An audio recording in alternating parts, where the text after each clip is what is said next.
اهلا وسهلا بيكم معايا في فيديو جديد. فيديو النهارده فيديو حلو قوي هيعجبكم، هتستمتعوا وانتوا بتتفرجوا عليه من الفيديوهات اللي حضراتكم بتحبوها. الفيديو النهارده ظاهر فيه البحر وظاهر فيه كمان مكان قد ايه جميل. النهارده معايا شاليه. الشاليه ده مساحته حلوه قوي، كبيره، من اكبر الشاليهات اللي انا نزلتها لكم هنا في القناه ان انتم ممكن تأجروها وتقضوا فيها الصيف في المعموره في اسكندريه، وسعره برضه كويس.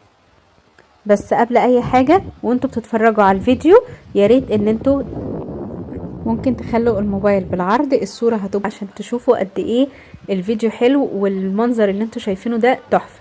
ده شاليه موجود في المعموره الشاطئ، هيكون متاح من اول 1/5 باذن الله.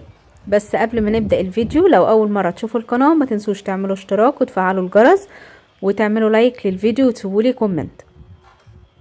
ده شاليه في المعموره الشاطئ، لو حبيتوا ان انتوا تأجروه.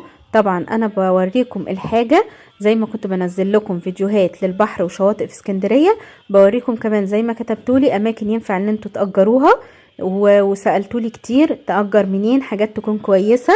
وطبعا في كل فيديو بقول لكم اهم حاجة تكون النظافة ويكون المكان امان. المكان هنا امان جدا، نضيف قوي زي ما حضراتكم شايفين.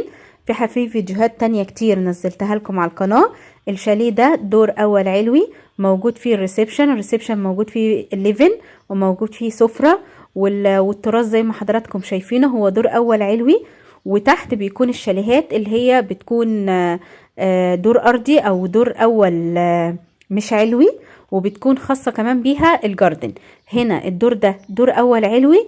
التراث زي ما حضراتكم شايفينه مساحته كبيرة جدا، شفتوه معايا في اول الفيديو، وعلى البحر على طول. جوه موجود 3 اوض نوم، 3 اوض نوم مجهزين ونضاف جدا، والمطبخ مجهز، والحمام او التويلت برضو مساحته كويسة ومقبول. المكان على البحر على طول. بتاخدوا كمان كارنيهات الدخول طول فترة الإيجار من المكان اللي بتأجروا منه. المكان اللي بتأجروا منه هسيب لكم الرقم ان انتوا ينفع الشركة اللي ينفع تأجروا منها او المكان اللي ينفع تأجروا منه على الشاشة. ولما تكلموهم طبعا ما تنسوش تقولوا لهم ان انتوا تبع يوميات نور. طبعا بتدخلوا الشاطئ مجانا لانكم انتوا دلوقتي بتكونوا في فترة الايجار، بتبقوا زي ملاك للمكان ده طول فترة الايجار بتاعتكم، وبتاخدوا الكارنيهات وبتتحركوا في اي مكان من غير ما تدفعوا رسوم دخول في المكان اللي حضراتكم شايفينه. غير كمان فيديوهات تانية كتير موجودة على القناة ممكن حضراتكم تتفرجوا عليها، هتعجبكم جدا سواء لشواطئ او لاماكن ينفع ان انتوا تأجروها، سواء شقق او فيلل او شاليهات. وطبعا انا في كل الفيديوهات بقدم لكم حاجات اللي ينفع تنفع جميع انواع المستويات، او تنفع كمان ان انتوا تقضوا الصيف سواء بحاجة بسيطة او وسط او حاجة عالية. بقدم لكم ده او ده او ده، وكلهم حاجات بتبقى نظيفة وامان. المهم ان انتوا تستمتعوا بالاجازة وتستمتعوا بالصيف بالامكانيات المتاحة. وده كان فيديو النهاردة. لو ليكم اي كومنت سيبهولي وهرد عليكم باذن الله، وان شاء الله اشوفكم فيديو جديد على خير.